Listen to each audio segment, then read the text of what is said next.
Hello बच्चों। तो चलिए अपना प्रश्न पढ़ते हैं।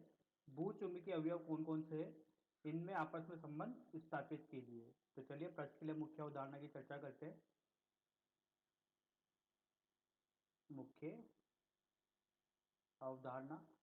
तो देखिए, जैसा कि अपन जानते हैं कि जब अपन किसी भी चुंबक को स्वतंत्रता पूर्वक लटकाते हैं तो वो चुंबकीय याम्योत्तर में एक निश्चित दिशा में जो है वो इंगित करती है अपन को, या वो निश्चित दिशा में आके ठहरती है। जो वो निश्चित दिशा में आके ठहरती है वही अपन का चुंबकीय क्षेत्र की तीव्रता होती है, या अपन ऐसे बोलते हैं कि वो पृथ्वी की परिणामी चुंबकीय क्षेत्र की तीव्रता होती है, जिधर अगर अपन उसको लटकाएं और वो उधर आकर इंगित करे तो ठीक है। तो वो अपन ने यहाँ पर एक चुंबकीय याम्योत्तर लिया। चुंबकीय याम्योत्तर में अपन ने एक चुंबक को लटकाया और वो जिधर की तरफ इंगित करा उसकी दिशा अपन के चुंबकीय क्षेत्र की परिणामी दिशा कहलाएगी, किसकी?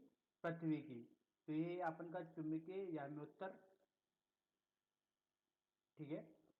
ये यहाँ पर इसने क्षैतिज के साथ जो कोण बनाया चुंबकीय याम्योत्तर में, ये कहलाता है अपन का नति कोण। क्षैतिज के साथ जो कोण बनता है परिणामी चुंबकीय क्षेत्र की तीव्रता का, ये नति कोण कहलाता है अपन का।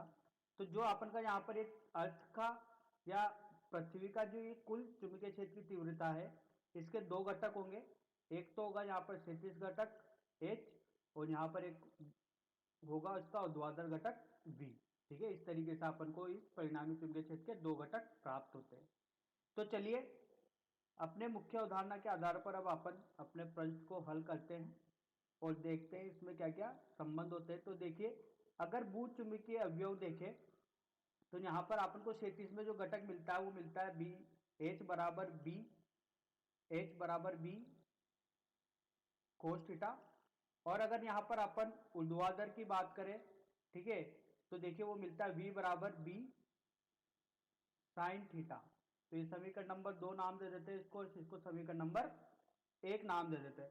अब समीकरण नंबर 1 और 2 से अगर अपन यहाँ पर बात करें तो सबसे पहले अपन ये बात कर लेते हैं, जो एच और बी है वही भू चुंबकीय अवयव होते हैं। ठीक है, इन्हीं को अपन बोल सकते हैं भू चुंबकीय अवयव। अब समीकरण नंबर 1 व 2 से अगर अपन बात करें तो देखिए समीकरण नंबर और 1 और 2 से अपन इसमें कैसे संबंध स्थापित करते हैं। देखिए बच्चों, समीकरण नंबर 1 व 2 से v बटा एच बराबर बी साइन थीटा बटे बी कोस थीटा, बी से बी कट गया। तो साइन थीटा बटे कोस थीटा अपन को पता है टेन थीटा के बराबर होता है, और ये होता है वी बटा एच। तो पृथ्वी का क्षैतिज और पृथ्वी का ऊर्ध्वाधर घटक परिणामी चुंबकीय क्षेत्र की तीव्रता का, ये जो होते हैं ये किसके बराबर होते हैं? टेन थीटा के। और थीटा क्या है यहाँ पर? नति कोण होता है।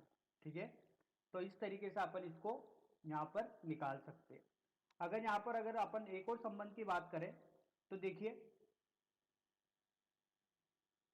एच का वर्ग धन वी का वर्ग बराबर ही किसका होगा? अगर अपन यहाँ पर समीकरण नंबर 1 और 2 को अगर अपन वर्ग करके जोड़ दे तो देखिए यहाँ पर बोल सकते हैं बी कोस थीटा का वर्ग धन बी साइन थीटा का वर्ग। तो उभयनिष्ठ राशि को अगर मैं बाहर लेता हूं तो यहां पर बनता है साइन का वर्ग धन कोस का वर्ग। ठीक है, तो अपन जानते हैं यहां पर साइन का वर्ग थीटा धन कोस का वर्ग थीटा ही होता है 1 के बराबर। तो यहां से अपन को क्या मिला? देखिए एच का वर्ग बराबर, सॉरी, एच का वर्ग धन बी का वर्ग बराबर होता है बी का वर्ग। तो देखिए इस तरीके से अपन के पास यहाँ पर दो संबंध प्राप्त होते हैं किसी भी भू चुंबकीय अवयव के लिए। एक तो अपन के पास ये हो गया एच का वर्ग धन वी का वर्ग बराबर वी का वर्ग, दूसरा अपन के पास हो गया टेन थीटा बराबर वी बटे एच। ठीक है, तो यहाँ पर थीटा नति कोण है। अगर अपन को यहाँ पर किसी भी रूप में अगर अपन को अवयव देखने हैं तो अपन इन दोनों सूत्र से ज्ञात कर सकते हैं। तो आशा करता हूँ आपको ये समझ में आया होगा। धन्यवाद।